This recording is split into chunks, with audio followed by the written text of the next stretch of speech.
On les voit dans la rue et les parcs publics, le soir, en bord de Seine et même devant la Tour Eiffel.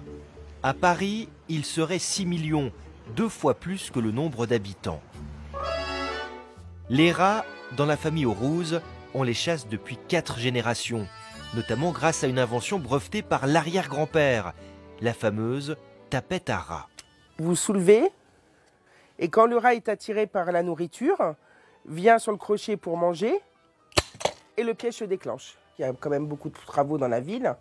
Alors en préparation ou pas des événements qui vont se passer en 2024, je ne sais pas. Mais il faut savoir que quand on fait des travaux entre le métro, les nouvelles lignes, tout ça, ça fait remonter les rats, la population, elle est dérangée, hein, forcément. Donc c'est pour ça qu'on les voit plus sortir.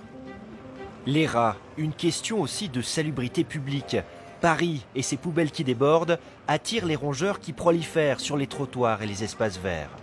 Dans le 17e arrondissement, à l'ouest de la ville, les autorités ont décidé d'agir.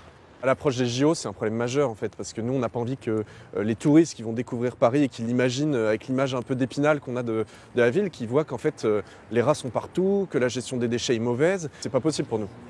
Une application participative a même été développée pour localiser les rats.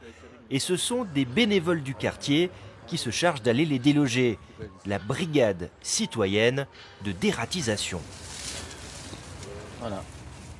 Vous avez une gueule de terrier ici.